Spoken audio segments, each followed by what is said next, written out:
Magandang hapon Pilipinas, narito ang latest mula sa Pag-asa.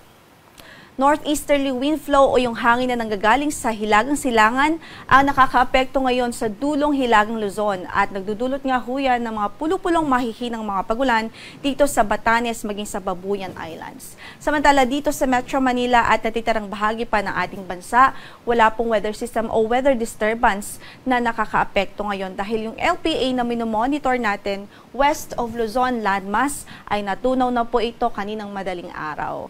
Ngayon ay meron pa ring cloud cluster west of Luzon landmass pero ang sirkulasyon po nito ay shallow na lamang o mahina na.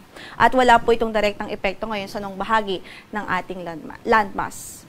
Kaya sa pagtayo ng ating panahon sa araw na ito, makakaasa tayo na sa Metro Manila at natitirang bahagi pa ng Kapuluan ay mababa po ang tsansa ng malawakan at tuloy-tuloy na mga pag-ulan. Posible lamang ang mga localized at mga panandaliang pagkidlat pagkulog sa hapon at gabi.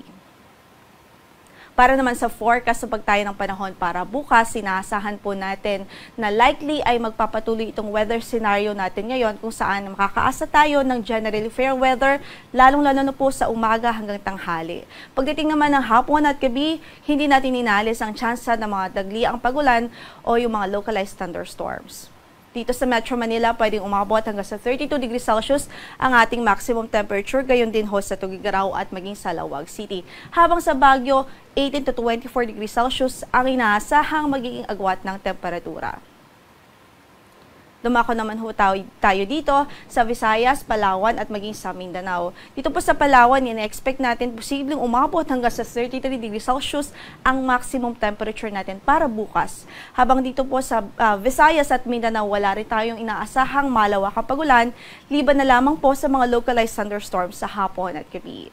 At para sa temperatura sa Tacloban, pwedeng umabot hanggang sa 32 degrees Celsius ang ating maximum temperature, gayon din sa Iloilo City at sa Cebu City. Habang sa Davao City, pwede pong umabot mula sa 25 hanggang sa 24 hanggang sa 33 degrees Celsius ang magiging agwat ng temperatura doon.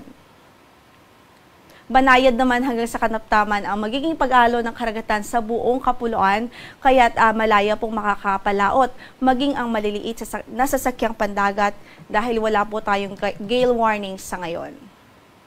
Para naman sa forecast sa ilang key cities sa bansa for Friday and on weekend, in-expect po natin magpapatuloy yung weather scenario na bahagyang maulap hanggang sa maulap na papawirin. May tsansa lamang ng mga localized thunderstorms sa hapon at gabi. At para sa temperatura sa Metro Manila, from 24 to 32 degrees Celsius. Sa Baguio City ay from 23 to 18 degrees Celsius. Habang sa Legazpi City ay pwede pong umabot hanggang sa 33 degrees Celsius ang kanilang maximum temperature sa Friday and on weekend. Samantala sa Kabisayaan o partikular sa Cebu, Iloilo at Tacloban, wala rin po tayong inaasahang malawakang pag-ulan na caused by LPA o bagyo at least sa mga araw na ito sa Friday on and sa weekend. So dito po sa Metro Cebu, from 26 or from 25 to 33 degrees Celsius ang pwede maging agwat ng temperatura. Samantala sa Iloilo ay 24 hanggang sa 33 degrees Celsius. Sa Tacloban naman ay 25 hanggang sa 32 degrees Celsius.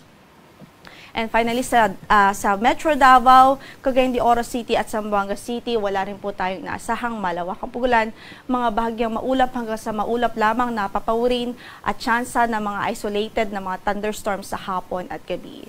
25 hanggang sa 33 degrees Celsius ang inaasahan sa Metro Davao. Sa Cagayan de Oro City ay 24 hanggang sa 33 degrees Celsius, habang sa Zamboanga ay mula sa 24 hanggang sa 33 degrees Celsius ang inaasahang magiging agwat ng temperatura.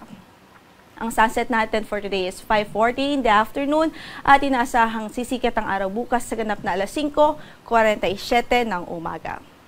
Ito po si Lori de la Cruz Galicia. Magandang araw po.